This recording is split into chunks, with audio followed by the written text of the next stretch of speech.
The community center reservation system showed my name crossed out in red ink, replaced with "Canceled Conflict" in block letters I'd never seen before.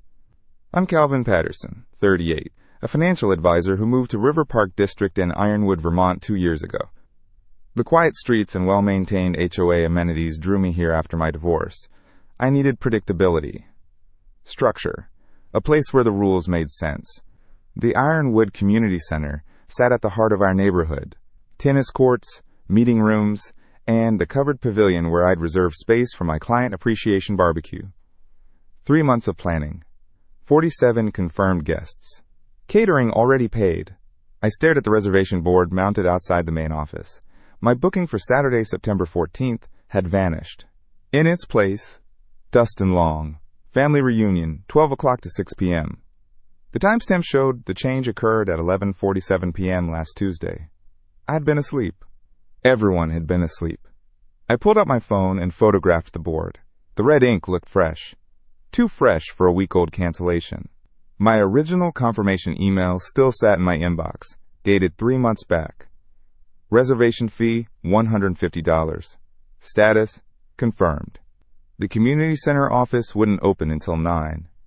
I walked the perimeter, checking for signs of forced entry. Nothing.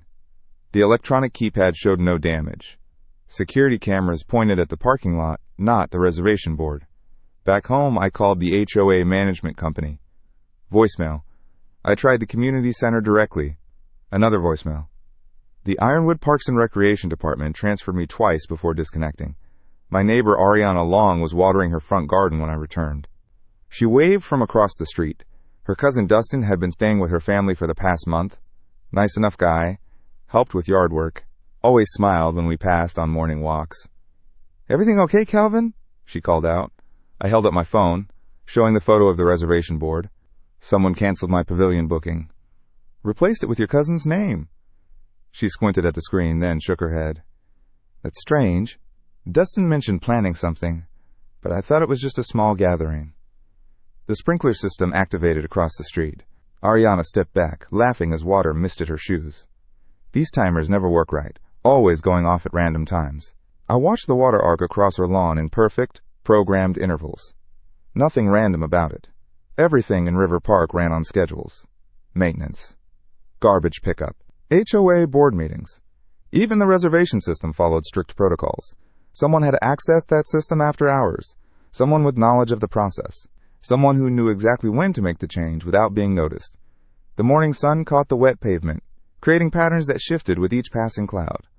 I counted 17 houses on our block, 43 families in the immediate area. Any one of them could have legitimate access to community facilities. But only one name had replaced mine on that board. The HOA management office opened at 9 sharp. I arrived 15 minutes early, sitting in my Honda Civic with a folder of printed emails and photos.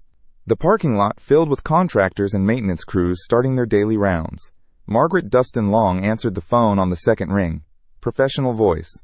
Crisp pronunciation. She'd managed River Park's HOA for 8 years, handling everything from architectural reviews to covenant violations. "Mr. Patterson, yes, I see the issue in our system. The reservation was modified on Tuesday evening at 11:47 p.m. Electronic access using valid credentials." I gripped the phone tighter. "Whose credentials?" "I can't disclose that information over the phone. You'll need to submit a formal records request." Form 27B, available on our website. The line went quiet except for keyboard clicking. Margaret pulled up additional screens, cross-referencing timestamps and user logs. Standard procedure for disputed transactions. However, I can tell you the modification came from an authorized user account. Someone with legitimate access to our reservation portal. I thanked her and hung up. Form 27B required 3 business days for processing. Too long. The graduation party was this Saturday. 4 days away. Back home, I researched HOA portal access. Board members had administrative privileges. Property managers could modify bookings. Residents received basic accounts for viewing documents and submitting requests. But late-night access suggested someone with deeper system knowledge. Someone who understood the audit trail limitations.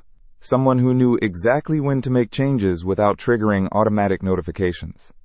I called my financial planning client, Rebecca Ariana Long, who worked in IT security. She'd helped other River Park residents with technology issues before. Her expertise in digital forensics made her invaluable for complex investigations. Calvin, reservation systems typically log IP addresses and device fingerprints. If someone accessed it remotely, there's a digital trail. But if they use the community center's public computer, tracking becomes much harder. She agreed to review the HOA's technical setup. Most property management companies use standard software packages with predictable security gaps. Older systems often lacked proper access controls. That afternoon, I visited the community center again. The public computer sat in the lobby, available for residents without home internet access. No security cameras monitored the terminal directly. The sign-in sheet showed sporadic usage over the past month. Tuesday evening entries caught my attention. 3 signatures between 10 p.m. and midnight. The handwriting looked rushed, almost illegible. But one name stood out. D. Long. I photographed the page with my iPhone, adjusting the angle to capture the timestamp clearly. The community center's security system recorded entry and exit times for all keycard holders. Cross-referencing those logs with computer usage would reveal the exact sequence of events. The maintenance supervisor, Tom Dustin Long, arrived while I was documenting the sign-in sheet. He'd worked at River Park for 12 years, handling everything from HVAC repairs to landscaping coordination. His keycard provided after-hours access to all community facilities. "Checking on the pavilion booking?" he asked, noticing my folder of documents. I explained the situation. Tom nodded sympathetically, mentioning similar issues with the reservation system. Double bookings happened occasionally, usually due to software glitches or user error. But Tuesday night was different, he said, lowering his voice. Someone was here late, using the computer. I saw the lights on when I drove past around midnight. Figured it was a resident catching up on HOA business. He described a figure hunched over the terminal, typing rapidly. Male, average height, dark clothing. The person left through the main entrance, not the side door typically used by maintenance staff. I asked about security footage. Tom shook his head. Cameras only cover the parking lot and main entrance. Budget constraints, you know. The board keeps talking about upgrading, but it never happens. Walking home, I processed the timeline. Tuesday, 11:47 p.m. Reservation modified. Computer usage logged under D. Long. Maintenance supervisor witnessed late-night activity. Someone with legitimate access had deliberately sabotaged my booking. The pieces formed a clear pattern. Premeditated. Calculated. Personal. Ariana Long was trimming hedges when I reached my street. Her cousin Dustin sat on the front porch, scrolling through his phone. He looked up as I approached, offering his usual friendly wave. "How's the party planning going?" he called out. I stopped walking. "Actually, there's been a problem with the pavilion reservation." His expression shifted slightly. Concern mixed with something else. Guilt? Recognition? The change lasted only seconds before his smile returned. "Oh no, what happened?" I explained the cancellation, watching his reaction carefully. He maintained eye contact, nodding at appropriate moments. His body language suggested genuine surprise, but his questions felt rehearsed, as if he'd prepared for this conversation. "That's terrible timing. Is there another venue available?" The question revealed too much knowledge. How did he know I needed an alternative? I hadn't mentioned the graduation party specifically. Most people would ask about the event details first, then offer solutions. "I'm working on it," I said, keeping my voice neutral. Dustin's phone buzzed. He glanced at the screen, then stood abruptly. "Sorry, I need to take this call. Hope everything works out with the pavilion." He disappeared inside before I could respond. Through the front window, I saw him pacing while talking animatedly. His free hand gestured emphatically, suggesting an intense conversation. That evening, I reviewed everything I'd learned. The reservation system required valid credentials. The modification happened late Tuesday night. Someone signed in as D. Long. Dustin Long had shown suspicious knowledge about my situation, but circumstantial wouldn't be enough. I needed concrete proof linking him to the computer access. Digital forensics, witness testimony. Documentation that would hold up under scrutiny. I called Rebecca again, explaining the new developments. She agreed to examine the HOA's server logs remotely, looking for patterns that might reveal the true user identity. Most people left digital fingerprints without realizing it. "Give me 48 hours, she said. "If someone used legitimate credentials to commit fraud, I'll find the fiat." Wednesday morning brought an unexpected development. Margaret from the HOA office called with an update on my records request. The reservation modification had been reversed overnight. My original booking was restored, with a note citing administrative error. Who authorized the reversal? I asked. The request came from the same user account that made the original change. They included an apology note claiming it was an honest mistake. An honest mistake. The phrase echoed in my mind as I hung up. Someone was covering their tracks, hoping to avoid further investigation. But the damage was already done. The digital trail existed. The pen was documented. I had 48 hours to build an airtight case before confronting the person who had tried to sabotage my daughter's graduation celebration.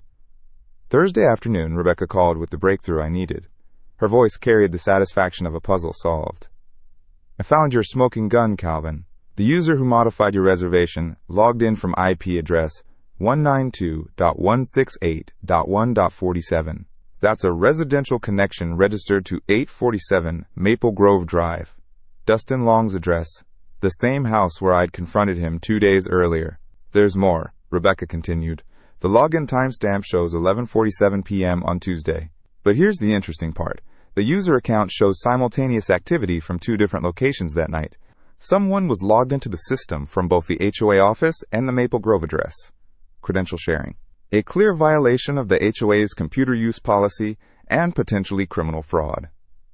Can you document everything? I asked. Already done. I've prepared a forensic report with screenshots, IP logs, and timestamp analysis. This would hold up in any administrative hearing. I spent Thursday evening planning my approach. Direct confrontation risked giving Dustin time to destroy or fabricate explanations. Instead, I would present the findings to the HOA board first, establishing an official record before he could respond. Friday morning, I requested an emergency board meeting through Margaret's office. The HOA bylaws required board response to documented policy violations within 72 hours. I submitted Rebecca's forensic report along with my formal complaint. Board President Ariana Caldwell called that afternoon. Her tone was professional but concerned. Mr. Patterson, we've reviewed your submission. These are serious allegations. We're scheduling a closed session for Monday at 7 p.m. Mr. Long will be notified and given opportunity to respond. Will there be consequences if the will is verified? Unauthorized access to HOA systems violates multiple policies. Depending on the board's findings, penalties could range from written warnings to legal action and potential criminal referral. The weekend passed slowly. I avoided contact with Dustin, though I noticed increased activity at his house. Multiple cars came and went. Lights stayed on late into the night. Someone was clearly preparing for Monday's confrontation. Sunday evening, I organized my documentation one final time. Rebecca's forensic report, screenshots of the modified reservation, email correspondence with Margaret, photos of the pavilion setup, a timeline showing the sequence of events. Everything pointed to deliberate sabotage disguised as administrative error. Monday arrived with unseasonably warm weather. I arrived at the community center 15 minutes early, finding the board already assembled in the conference room. Ariana sat at the head of the table, flanked by board members I recognized from neighborhood events. Dustin entered at exactly 7 p.m., accompanied by a woman I didn't recognize. She carried a leather briefcase and introduced herself as his attorney, Patricia Vance. Mr. Patterson, Ariana began, please present your complaint to the board. I walked through them methodically. The reservation modification, the IP address analysis, the timeline of events, the attempted cover-up through reversal and apology. Each point built upon the previous one, creating an undeniable pattern. Dustin listened without expression until I finished. Then he leaned, his demeanor shifting from defensive to aggressive. This is harassment, plain and simple. Calvin has been obsessed with this pavilion issue for weeks. Now he's fabricating conspiracy theories to explain a simple computer glitch. His attorney nodded supportively. My client acknowledges using the HOA system from home occasionally, with proper authorization from previous board service. Any apparent irregularities result from system errors, not intentional misconduct. Board member Ariana Foster raised her hand. Mr. Long, can you explain why your account showed simultaneous activity from 2 locations on Tuesday night? The question hung in the air.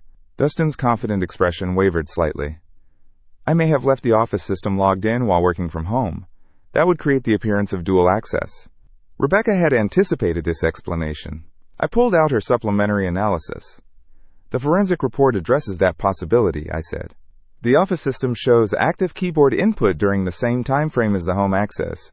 Someone was physically using both computers simultaneously. Dustin's attorney whispered urgently in his ear. His face flushed as the implications became clear. Furthermore, I continued, the modification required specific knowledge of my reservation details. The system doesn't display other users' bookings without administrative privileges. Someone deliberately searched for my event to sabotage it. Board President Caldwell called for a 15-minute recess.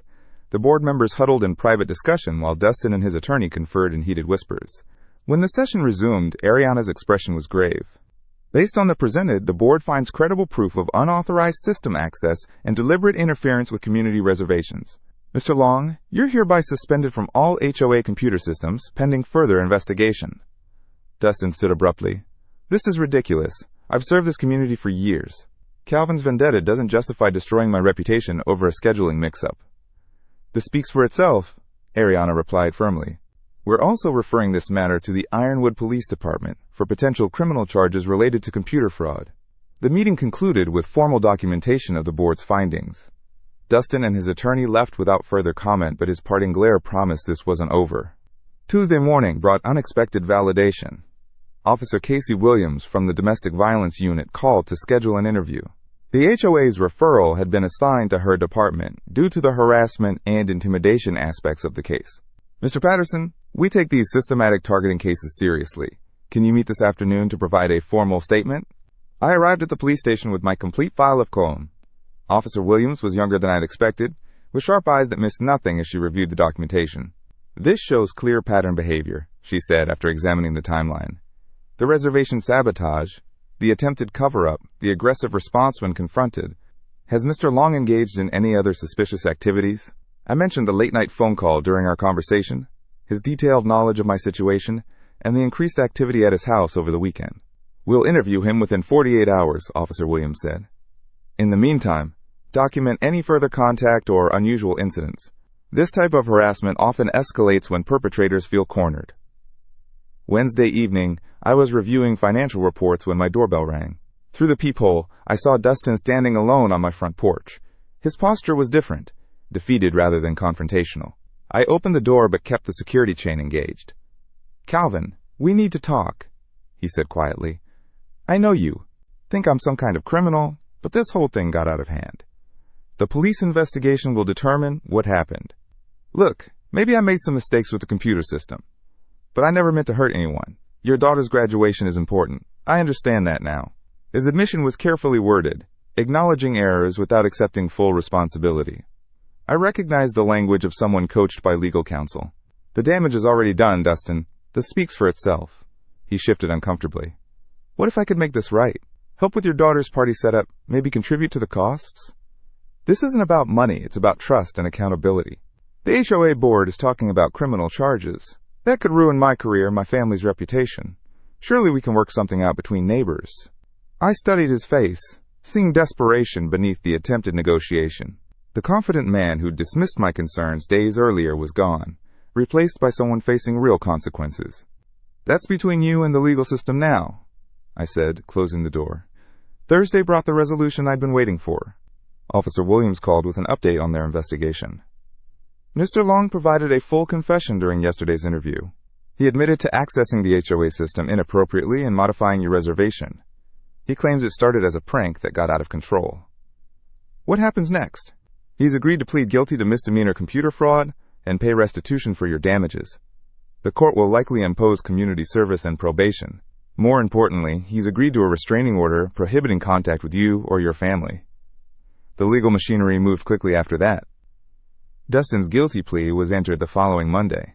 The judge imposed 6 months probation, 80 hours community service, and $2,500 restitution covering my legal costs and party expenses.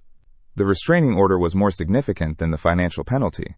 It established official recognition that his behavior constituted harassment, creating legal consequences for any future contact.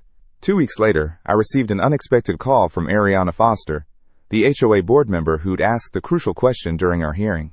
Calvin, I wanted you to know. 3 other homeowners have come with similar stories about Dustin. Reservation conflicts, permit delays, mysterious utility issues. Your investigation opened the floodgates. The pattern was larger than I'd realized. Dustin had been systematically targeting neighbors for months, using his HOA connections to create problems and then positioning himself as the helpful neighbor offering solutions. Are they pursuing legal action? 2 are filing police reports. The 3rd is considering civil litigation. Your documentation provided the template they needed to build their cases. Justice felt different than I'd expected. Not triumphant or satisfying, but quietly necessary. Like fixing a broken fence or repairing a damaged foundation, essential work that restored proper order to the neighborhood.